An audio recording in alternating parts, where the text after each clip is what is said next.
नमस्कार मित्रांनो, स्वागत आहे आपल्या सर्वांचं मनपूर्वक पुन्हा एकदा आपल्या या युट्यूब चॅनलमध्ये. मित्रांनो, आजचा व्हिडिओ हा खूप महत्त्वाचा आहे. याचं कारण असं की आजचा जो व्हिडिओ आहे यामध्ये आपण जो शासन निर्णय बघणार आहोत, हा शासन निर्णय बघा या ठिकाणी दिनांक 3 डिसेंबर 2025 रोजी पारित झालेला आहे.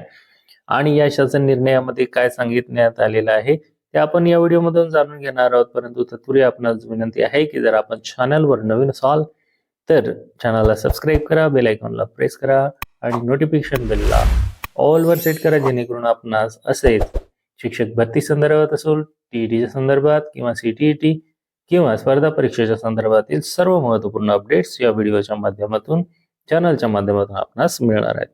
चला तर मग आता सुरू करूया आजच्या व्हिडिओला. बघूया आजच्या व्हिडिओमध्ये काय महत्त्वपूर्ण अपडेट्स आपल्या समोर सांगण्यात आलेली आहे. बघा मित्रांनो, या ठिकाणी हा जो शासन निर्णय आहे या शासन निर्णयामध्ये ही गोष्ट क्लिअर करण्यात आलेली आहे की पवित्र पोर्टल या संगणकीय कार्यप्रणालीद्वारे राज्यातील विमुक्त जाती, भटक्या जमाती, प्रवर्गाच्या खाजगी अनुदानित प्राथमिक, माध्यमिक, उच्च माध्यमिक किंवा ऊसतोड कामगारांच्या मुलामुलींसाठी निवासी आश्रमशाळा तसेच विद्यानिकेतन आहेत. या सर्व आश्रमशाळांमधील भरती जी आहे आता इथून पुढे पवित्र पोर्टलच्या माध्यमातून आणि पारदर्शक पद्धतीने करण्यासंदर्भात निर्णय घेण्यात आल्याचं आपल्याला या ठिकाणी दिसून येते. आणि हा 3 डिसेंबर 2025 चा शासन निर्णय मित्रांनो. याचाच अर्थ असा की आता ज्या आश्रमशाळा पवित्र पोर्टलच्या बाहेर होत्या त्यांची देखील पदभरती म्हणजे शिक्षकांची पदभरती ही पवित्र पोर्टलच्या माध्यमातून होणार आहे. त्यामुळे मित्रांनो, पवित्र पोर्टलवर आता आश्रमशाळेच्या देखील जागा येण्याची दाट शक्यता नव्हे तर खात्री झालेली आहे. आता बघा या ठिकाणी प्रस्तावना दिलेली आहे. प्रस्तावनेनंतर तुम्ही बघू शकता इथे शासन निर्णय आहे. त्या शासन निर्णयाची माहिती या ठिकाणी दिलेली आहे. ह्यामध्ये काय सांगितलेलं आहे एकदा आपण बघून घेऊया.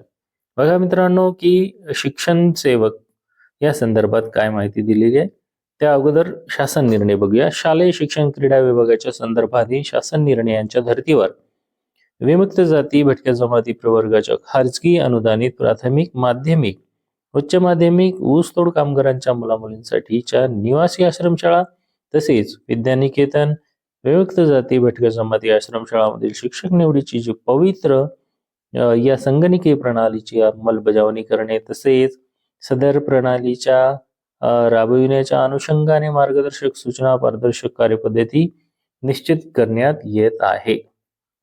या संदर्भात हा शासन निर्णय आहे मित्रांनो. याचाच अर्थ थोडक्यात जर सांगायचं झालं तर शिक्षक भरती ही पवित्र पोर्टलच्या माध्यमातून करण्याच्या संदर्भात हा GR आहे. आणि ही जी मुख्यतः विमुक्त जाती आणि भटक्या जमाती या कॅटेगरीच्या ज्या काही आश्रमशाळा आहेत तर त्या आश्रमशाळांवरील शिक्षक पदभरती देखील ही आता पवित्र पोर्टलच्या कक्षेमध्ये आलेली आहे.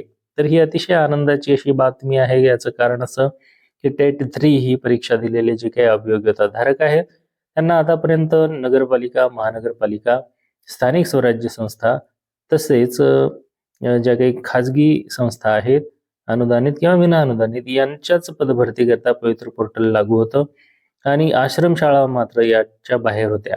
तर आता आश्रमशाळांची देखील शिक्षकांची भरती पवित्र पोर्टलच्या माध्यमातून करण्यात यावी यासाठी हा शासन निर्णय निर्गमित करण्यात आलेला आहे. त्यामुळे आपण सर्वांना ही अतिशय आनंदाची अशी बातमी आहे मित्रांनो. बघा आता यामध्ये काय सांगितलेलं आहे की जे काही शिक्षण सेवक भरती असेल ही कशा प्रकारे असेल तर शिक्षण सेवक रिक्त पदावर भरती अभियोग्यता आणि बुद्धिमत्ता चाचणीतील गुणांच्या आधारावर करताना अनुसरायची जी काही कार्यपद्धती असेल ती या पद्धतीने असेल. सरळ म्हणजे systematic administrative reforms for achievement in learning by students असं याचं फुल फॉर्म आहे. या सरळ प्रणालीवर नोंदणीकृत विद्यार्थी संख्येच्या आधारे राज्यातील विजा भज प्रवर्गाच्या खाजगी अनुदानित प्राथमिक, माध्यमिक, उच्च माध्यमिक, ऊसतोड कामगारांच्या मुलांसाठीच्या निवासी आश्रमशाळा तसेच विद्यानिकेतन, विजाभज आश्रमशाळांची संच मान्यता करण्यात येईल. आणि संच मान्यतेनुसार अतिरिक्त झालेल्या सर्व शिक्षकांचे समायोजन झाल्यानंतर रिक्त पदांची माहिती प्रसिद्ध करण्यात येईल. म्हणजे सेम प्रोसिजर आहे मित्रांनो. आता ही जी संच मान्यता आहे ती अपडेट झाल्याच्या नंतर किती जागा रिक्त राहणार आहेत आणि त्याच्या अगोदर जे काही कार्यरत शिक्षक आहेत यांच्या जर जागा अतिरिक्त झाल्या असतील तर त्यांचं समायोजन करून घेण्यात येणार आहे. त्यांचं समायोजन झाल्याच्या नंतर पुढील प्रक्रिया या ठिकाणी राबवण्यात संदर्भात सूचना येथे दिलेल्या आहेत. सूचना नंबर 2 बघा, सर्व व्यवस्थापनाच्या आश्रमशाळातील शिक्षण सेवकांच्या रिक्त पदांच्या भरतीकरिता व्यवस्थापकीय किमान शैक्षणिक अर्हतेसह विषयनिहाय, माध्यमनिहाय, प्रवर्गनिहाय व बिंदू नियमावलीनुसार रिक्त पदांचा तपशील संबंधित शैक्षणिक संस्था पवित्र या संगणकीय प्रणालीमध्ये भरेल. म्हणजे ज्या काही जागा रिक्त असणार आहेत त्या पवित्र पोर्टलवर येणार आहेत आणि पवित्र पोर्टलच्या माध्यमातून काय होणार आहे की रिक्त जागा याच्यावर पोर्टलवर आल्याच्या नंतर जे काही अभियोग्यताधारक प्राधान्यक्रम देणार आहेत त्यांना आता आश्रमशाळेंचा देखील प्राधान्यक्रम त्यामध्ये देता येईल. बाकी सर्व प्रोसिजर मित्रांनो सेम आहे ॲज युजल जी काही आपली पवित्र पोर्टलच्या माध्यमातून चालू आहे. फक्त याच ठिकाणी एकच गोष्ट महत्वपूर्ण आहे, ती म्हणजे पवित्र पोर्टलच्या माध्यमातून ही पदभरती आता होऊ घातली आहे.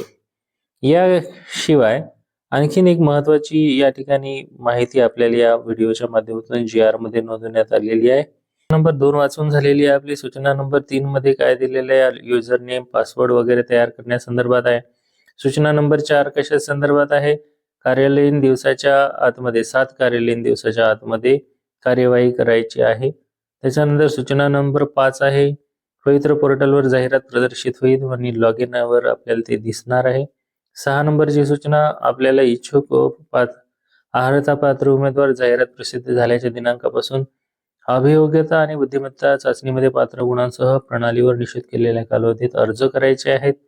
आता हे सगळ्यात महत्वाचं जी गोष्ट आहे जी मला तुम्हाला सांगायची होती ती आहे ही मध्ये अधिसूचना शालेय शिक्षण क्रीडा विभाग दिनांक 12/2/2025 नुसार खाजगी अनुदानित विजा भजा आश्रमशाळेतील शिक्षकाच्या प्रत्येक रिक्त जागेकरिता मुलाखतीसाठी 1:3 या प्रमाणात उमेदवारांची यादी पवित्र पोर्टल मार्फत व्यवस्थापनांना उपलब्ध करून देण्यात येईल.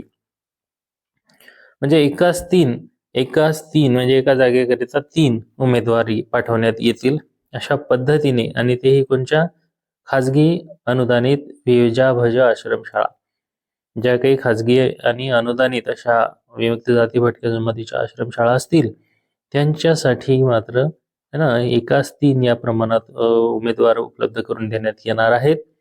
त्यांची मुलाखत होणार आहे. मुलाखतीसाठी सेम ॲज युजल 30 गुण देण्यात येणार आहेत.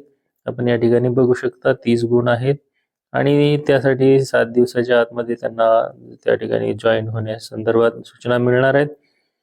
आणि पुढे जी काही प्रक्रिया आहे ही आपण या ठिकाणी वाचून घेऊ शकता. या संदर्भात जो काही संपूर्ण असा GR आहे तो आपल्या चॅनलच्या टेलिग्रामच्या माध्यमातून तुम्ही बघू शकता. त्या संदर्भात जी लिंक आहे ती आपल्या व्हिडिओच्या डिस्क्रिप्शन बॉक्समध्ये देण्यात येणार आहे. तिथे तुम्ही टेलिग्रामला जॉईन होऊन हा संपूर्ण GR डाउनलोड करून बघू शकता. टेलिग्रामला जॉईन होऊन जा, जेणेकरून तुम्हाला असे सगळे महत्त्वपूर्ण अपडेट मिळणार आहे. शिक्षण सेवक नियुक्तीचा कालावधी किती सांगितण्यात आलेला आहे या ठिकाणी तुम्ही पाहू शकता, 3 वर्षाचा आहे. नियुक्तीचं माध्यम काय आहे, तर माध्यम जे माध्यमासाठी उमेदवाराने अर्ज केलेला असेल त्या माध्यमासाठीच त्याला नियुक्ती देण्यात येईल. वयोमर्यादा किती आहे, तर किमान वयोमर्यादा 18 वर्ष आहे आणि खुल्या प्रवर्गाला 38 वर्ष आहे. मागास उमेदवाराकरिता 43 वर्ष आहे अशी वयोमर्यादेची अट आहे. आणि बाकी सर्व काही जी डिटेल माहिती आहे ती या ठिकाणी देण्यात येत आहे. सर्व महत्त्वपूर्ण अपडेट असे व्हिडिओच्या माध्यमातून मी कव्हर करण्याचा प्रयत्न केला आहे. तर आशा आहे आपल्या सर्वांना हा व्हिडिओ निश्चितपणे आवडला असेल, ही माहिती तुम्हाला समजली असेल. जर माहिती समजली असेल आणि व्हिडिओ आवडला असेल तर चॅनलला सबस्क्राईब करा मित्रांनो, बेल आयकॉनला प्रेस करा आणि व्हिडिओला लाईक करा. लाईक केल्यामुळे व्हिडिओला जास्तीत जास्त मित्रांपर्यंत पोहोचण्यासाठी मदत होते मित्रांनो. तर अशाच नवनवीन माहितीसाठी चॅनलला सबस्क्राईब करून ठेवा, बेल आयकॉनला प्रेस करा, जेणेकरून आपल्या सर्वांना नवीन अपडेट्स मिळत जातील. चला तर पुन्हा भेटूया नवीन माहितीसह नवीन व्हिडिओमध्ये. तोपर्यंत आपल्या सर्वांना खूप खूप शुभेच्छा. जय हिंद, जय महाराष्ट्र.